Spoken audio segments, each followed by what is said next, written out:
Munjong Song Bone Dan Jie Jang Bori Sing Juk Chulsam Ge Wan Song Buldo Jan Sing Pad Yok Jinong Om Garaja Sabaha Om Garaja Sabaha Om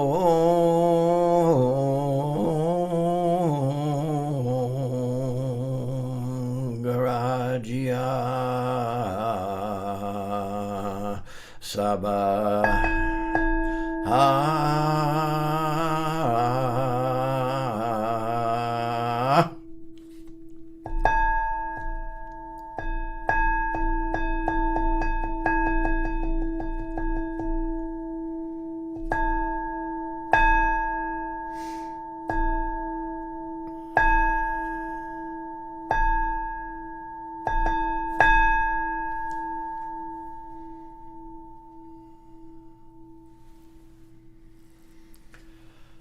Would someone care to do the Pali Refuge vows?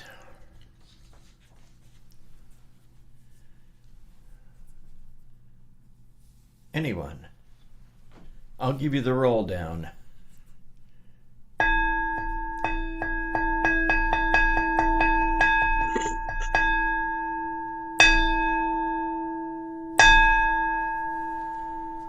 Buddham Saranam Gacchami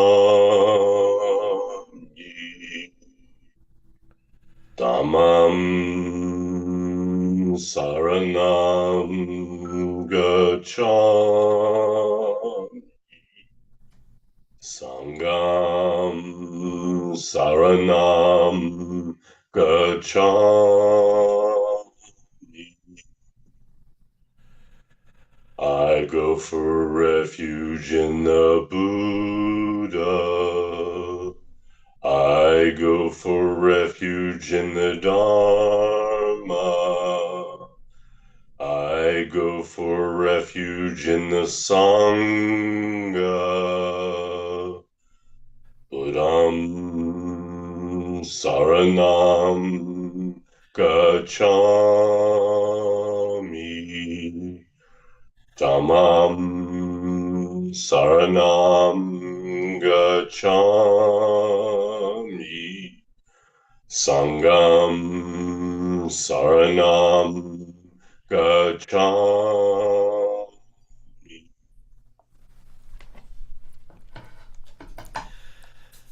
Thank you, Hangdal. So we'll start off with our 15 minutes of seated meditation. I would like to say just one thing. Cutting off all thinking, forgetting all conditions, while sitting here with nothing to do, yet spring comes and grass grows all by itself.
Let's chant the Gatha on opening the sutras.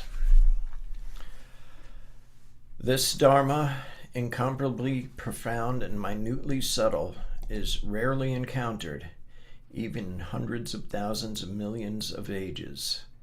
Now we see it, hear it, hold, and maintain it. May we completely realize the true mind of all Buddhas.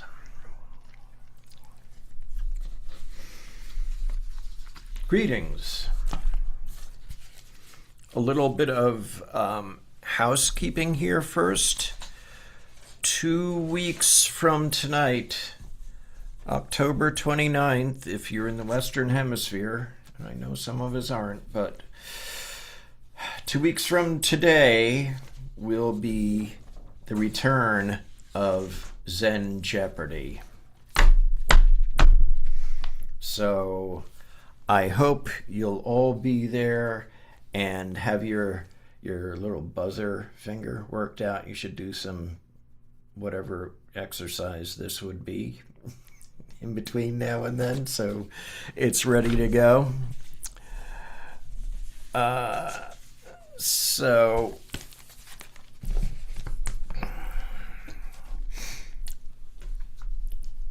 We're going to have some audio-visual aids tonight.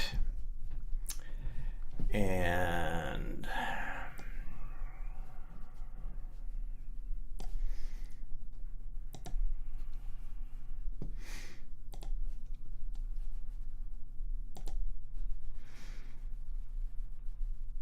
okay, you can see that, I trust. A little background. Our old friend Wisang,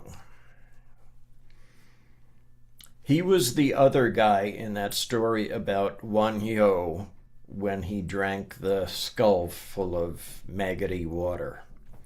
Wisang was his traveling companion, the one that gets totally overlooked in that story. So, as it happens, they were, on their way to China to get, the true teachings of Chan, of Chinese Buddhism. And Wan Yo attained enlightenment by drinking water from that skull and finding out that it was a skull and not just like, the freshest spring water ever, which is what he thought overnight.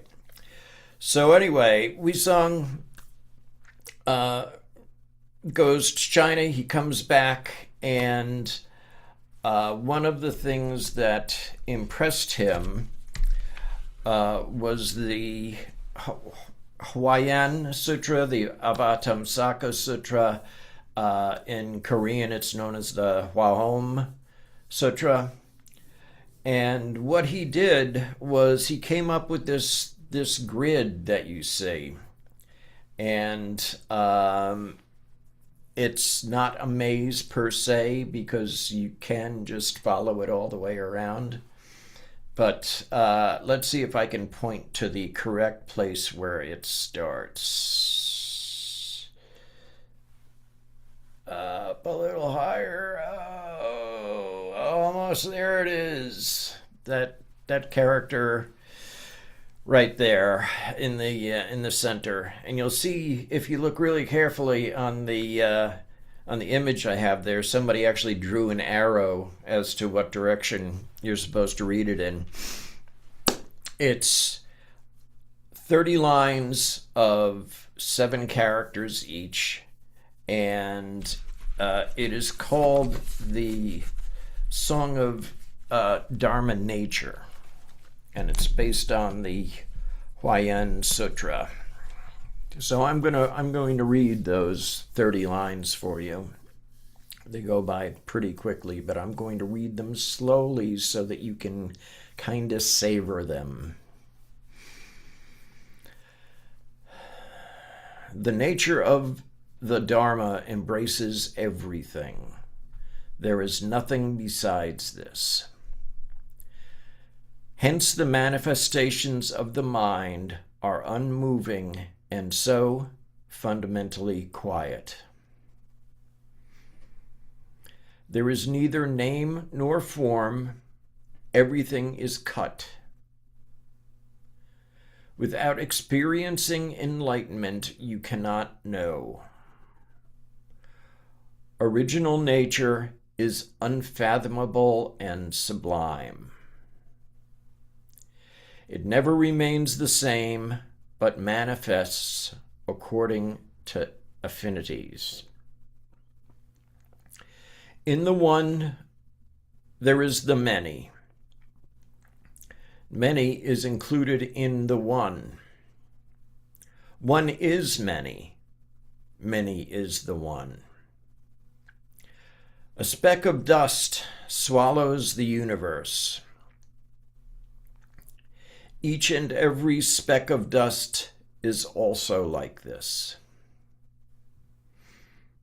Countless kalpas are one thought. One thought is countless kalpas.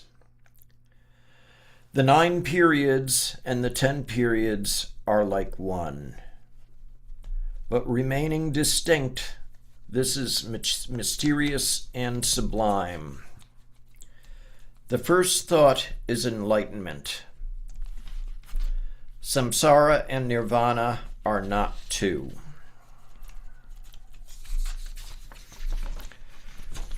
The material world, the spiritual world, is just like this, without discrimination. The 10 Buddhas and Sambandhabhadra Bodhisattva always dwell in this great state of the Mahayana. From the Heian Samadhi of the Buddha, unimaginable abilities come forth at will. The Dharma, akin to precious treasures, rains upon sentient beings. Then, depending on the vessel, the individual receives the Dharma accordingly. So if anyone wants to relish the original state, without letting go of delusions, they will never succeed. Free from past karmic ties, saints use wise expedients. They make each and every one content in their original home. Bodhisattvas use this dharani like a bottomless treasure chest to decorate and glorify Dharmadhatu, the palace of the mind.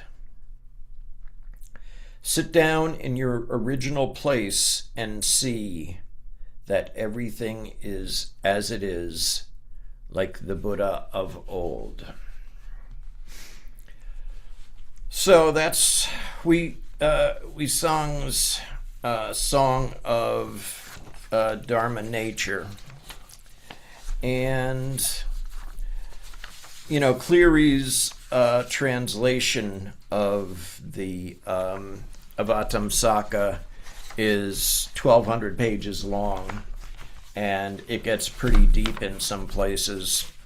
So I'm not even going to marginally attempt to deal with the whole thing.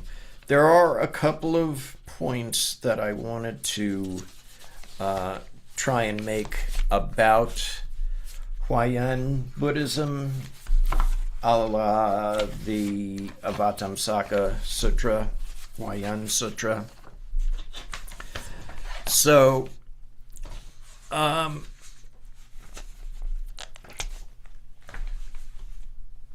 I'm going to stop sharing here.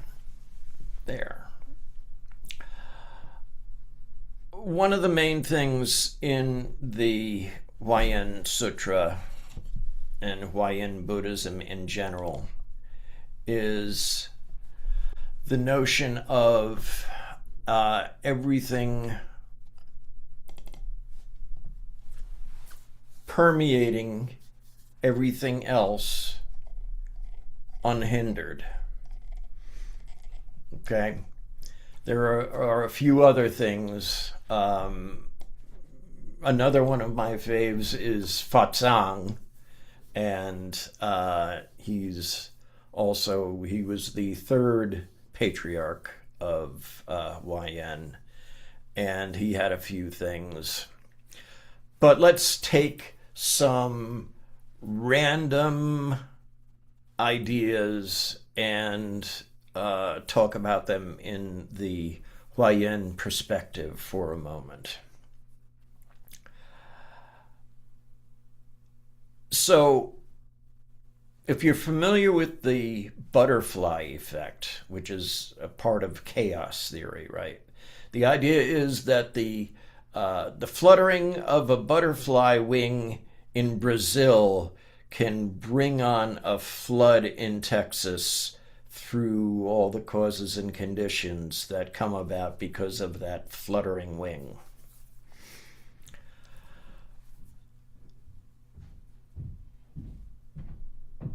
Anything changes everything. Butterfly, flood. In a more modern, recent sort of thing, we could talk about the universe. Let's say that the universe is one big protest mob. Okay, that's the entire universe, is one big protest mob.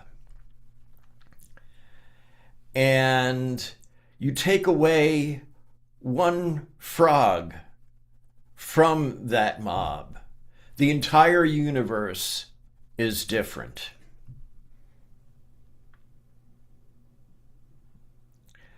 You may say, no, it's just the universe with one fewer frog costume guy in it.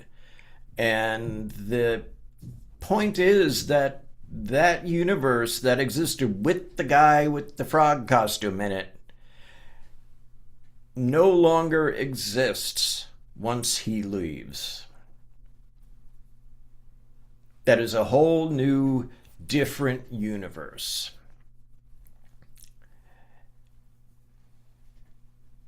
Butterfly flaps its wing.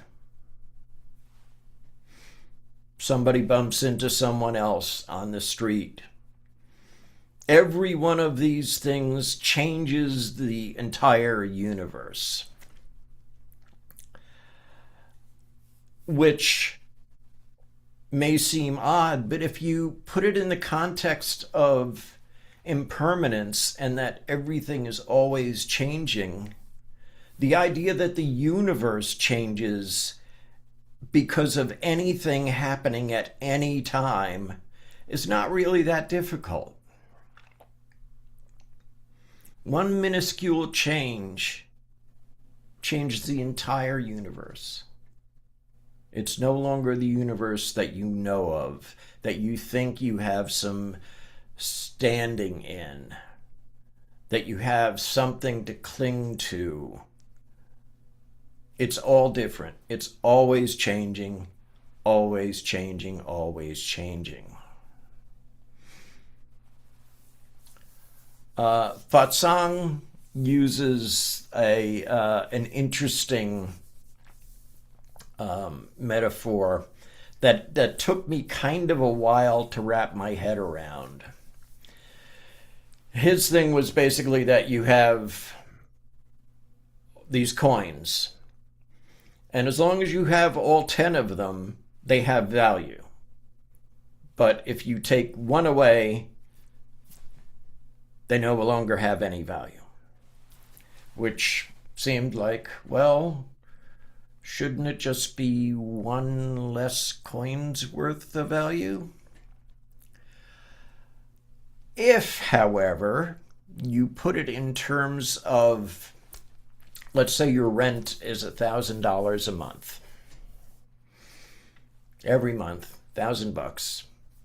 Here you go. $1,000. I can live here for another month. 1 month, you come up $100 short. If the value is the rent, the place to live, that value is based on there being all 10 of those coins.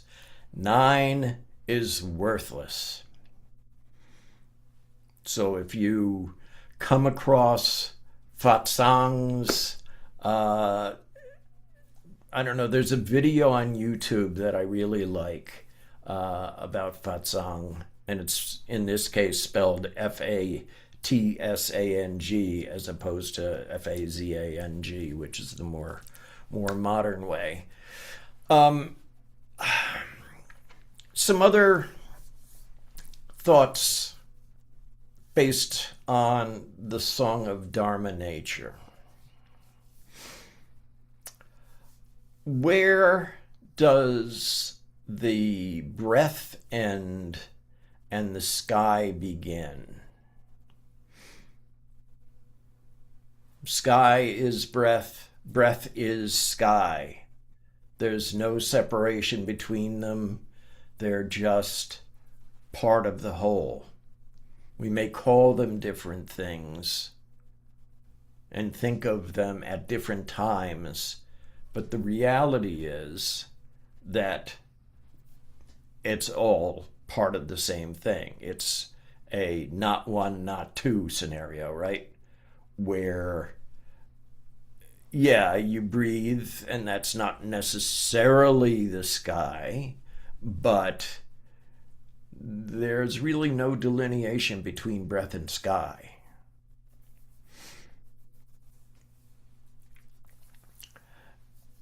The other thing that I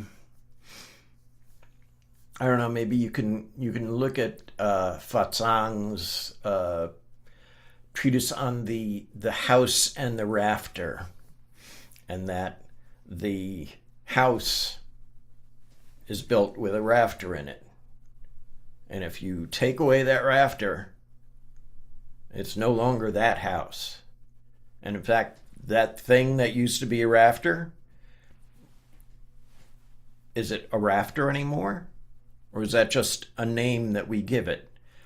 When it's not holding up the roof of a house, it's pretty much just a big chunk of wood. So everything is going to depend upon its function, what we call it at that given moment. And the rafter contains the house contains the rafter. There's no house without the rafter. There's no rafter without the house. Now, how do we use this? I mean, this is all really nice, and Huayan is kind of a philosophical school. But when we put things in terms of sameness and difference, as a certain poem by Shi Tao says, something that starts, I believe, with branching streams flow on in the dark. I think that one, yeah. We can see that all of these divisions that we make are arbitrary. They're useless. They only serve to preserve a state of suffering, not relieve it.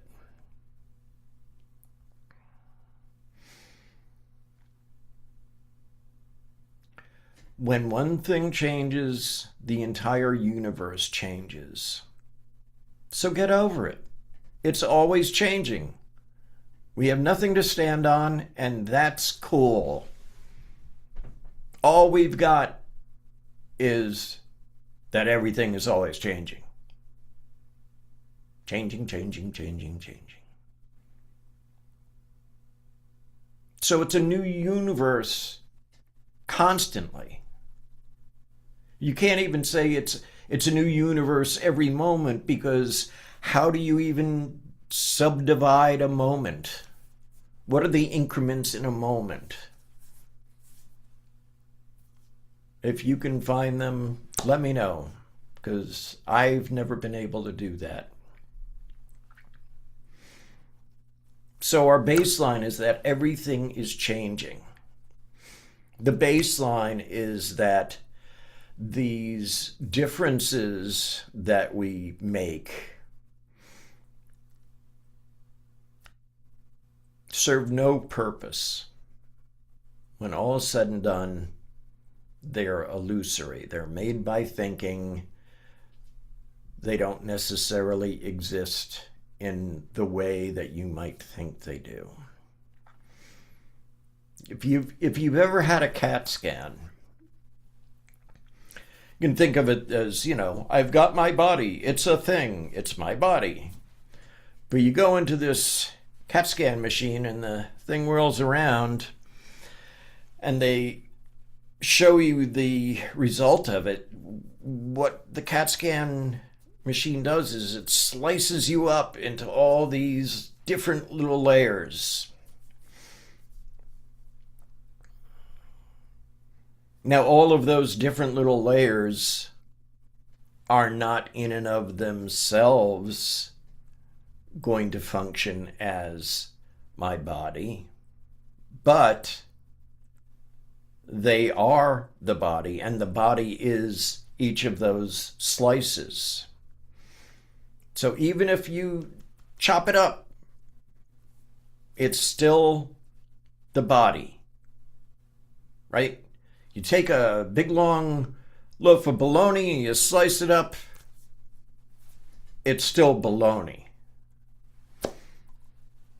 When was the last time you ever heard anyone talk about bologna? I ask you. So,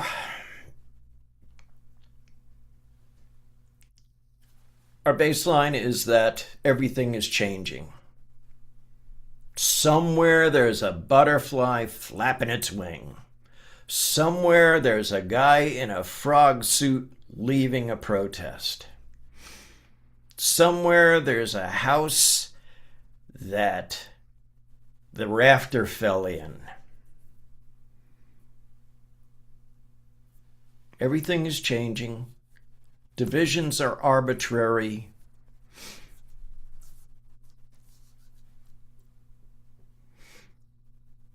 I want to close with one of the main things in the YN Sutra, which is about Indra's net. And when I first heard about it, I thought it was really interesting, but I didn't quite have the title correct. So I was Googling Indra's web. And there are a good number of website developers that use that name. So it's IndrasNet. You'll do much better from a Buddhist standpoint if you put in net instead of web. But anyway, there's this big web, and at each point where the web intersects, at each node, there's a jewel, right? And infinite number of jewels. And each jewel, if you look at it, it contains a reflection of every other jewel. It contains every other jewel in that one jewel. And it goes the same for every other jewel throughout the entire web. Net.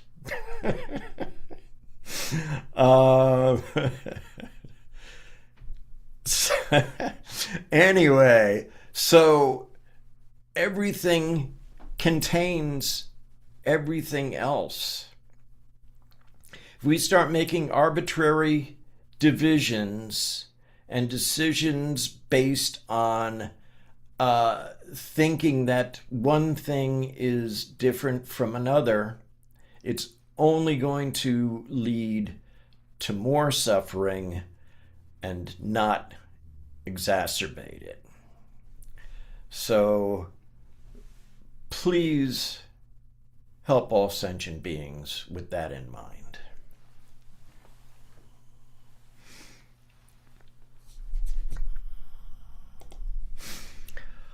All right. Did you like the audiovisual aid? I thought it was pretty snappy myself. Yeah. I liked it. I like to kind of want to get like a tattoo of it, or I was also thinking like a tattoo of just like the actual scald chalice thing with the worm creeping out of it as like a tribute to the koan. Yeah, And they I- both Go sound ahead. really painful somehow. I visually followed it for 3 sections, and that was pretty cool. Oh, you were able to? Good. Yeah, that was fun. Yeah. You were a fraction of it, but it was still really cool. I like the idea that it looks like a maze, but it's not really a maze. Just the beginning is the end is the beginning. There really is no beginning end. Right. Technically. Precisely. You have learned the lesson of the Avatamsaka Sutra courtesy of Wisang and his grid. So let's go back and have another 15 minutes of seated meditation. The sutra teaching transmits only the Dharma of one mind, while Zen meditation transmits only the Dharma of seeing one's true nature.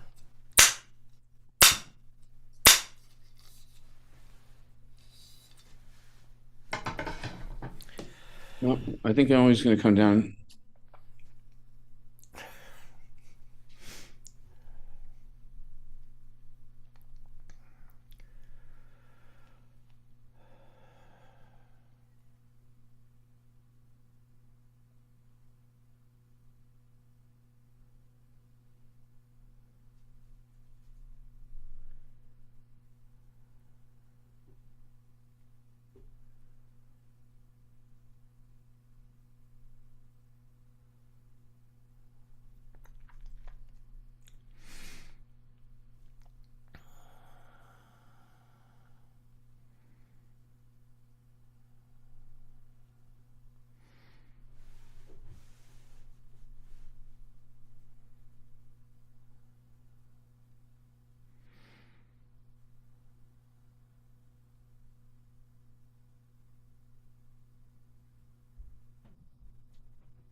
Let's chant the Heart Sutra.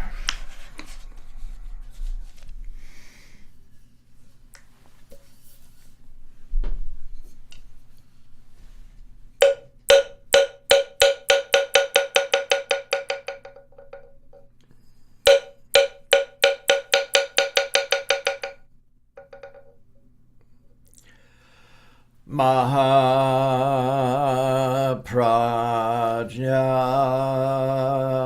Paramita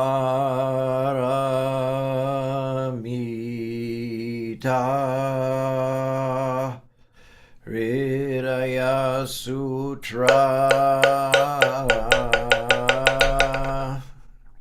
Avalokiteshvara Bodhisattva, when practicing deeply the Prajna Paramita, perceives that all five skandhas are empty and is safe from all suffering and distress. Shariputra, form does not differ from emptiness. Emptiness does not differ from form. That which is form is emptiness. That which is emptiness, form. The same is true of feelings, perceptions, impulses, consciousness. Shariputra, all dharmas are marked with emptiness. They do not appear or disappear, are not tainted or pure, do not increase or decrease. Therefore in emptiness, no form, no feelings, perceptions, impulses, consciousness, no eyes, no ears, no nose, no tongue, no body, no mind, no color, no sound, no smell, no taste, no touch, no object of mind, no realm of eyes, and so forth, until no realm of mind consciousness, no ignorance, and also no extinction of it,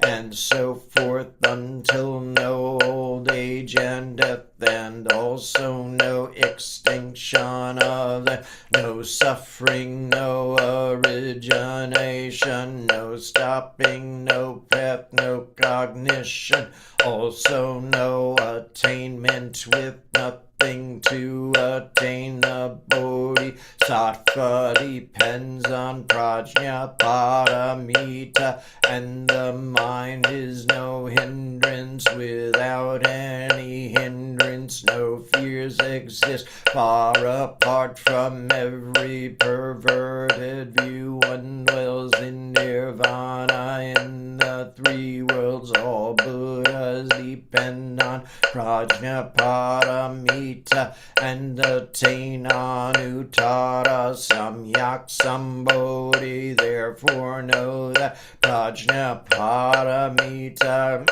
a great transcendent mantra, is the great bright mantra, is the supreme mantra, which is able to relieve all suffering and is true, not false. So proclaim the Prajna Paramita mantra. Proclaim the mantra which says Gate Gate Para Gate Parasam Gate Bodhisvaha Gate Gate Para Gate Parasam Gate Bodhisvaha Gate Gate Para Gate Parasam Gate Bodhisvaha.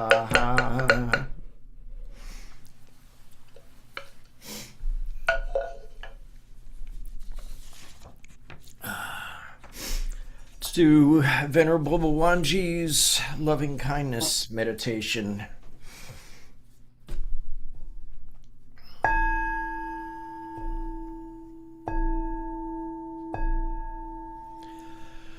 May I be well, happy, and peaceful.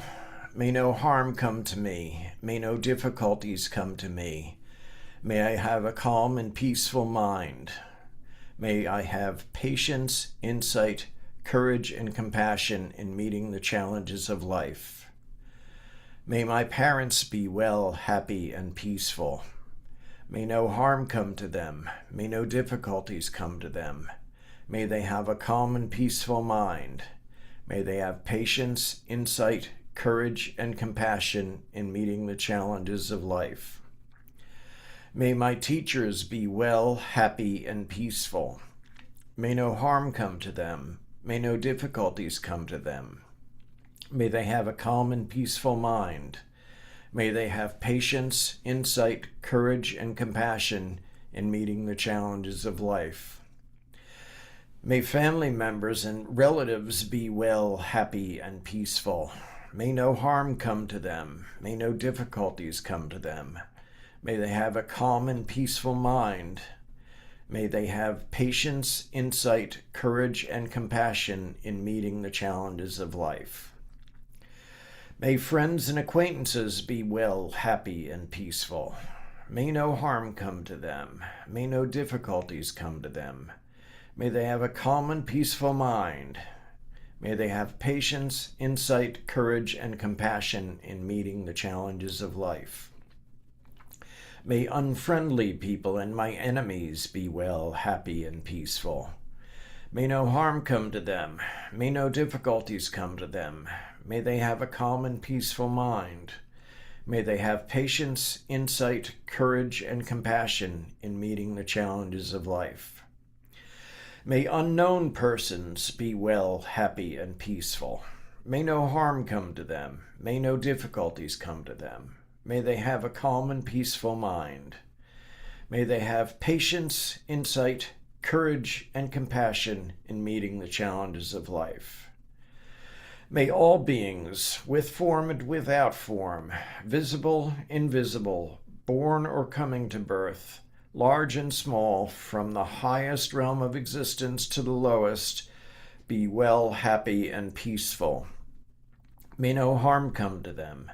May no difficulties come to them. May they have a calm and peaceful mind.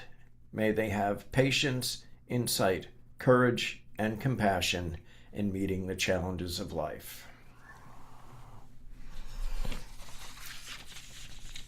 Let's do our dedications of merit.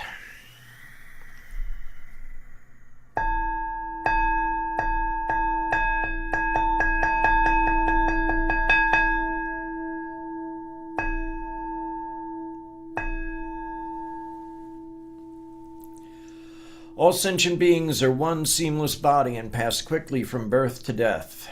We remember those who cared for us and are gone, those who are ill, those who are at war, who are hungry and who are in pain. May they heal and have peace. We especially dedicate our service to Mike Gingy Wood, Brian Unger, Maylin Pham. Anybody else want to add anyone in? Connie and Cisco. Anyone else? To my friends in prison, to Palestine, and a special one to my brother White Bear. Thank you. Any others? All beings in the 10 directions subject to the greed, hatred, and delusion of themselves and others.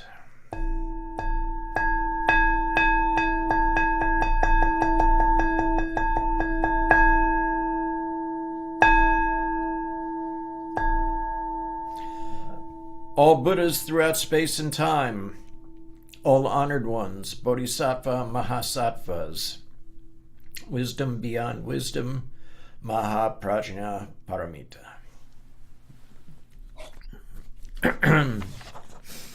We'll do our faith and practice vow.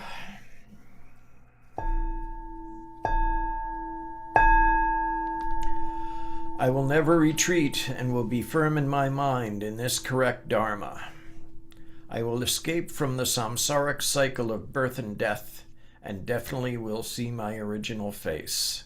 I will be sure to inherit the life of insight of the Buddha and save all sentient beings. And Brother Hangdall.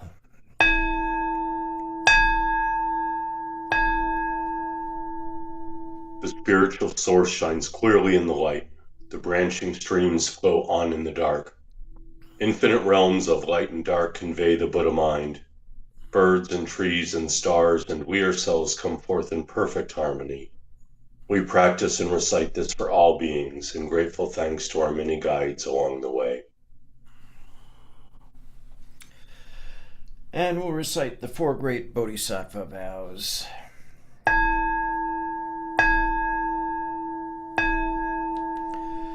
Sentient beings are numberless. We vow to help them all.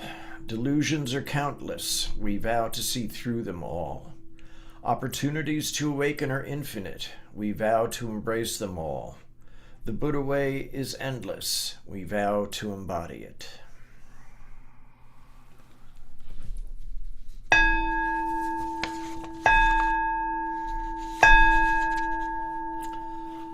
Life and death are of supreme importance.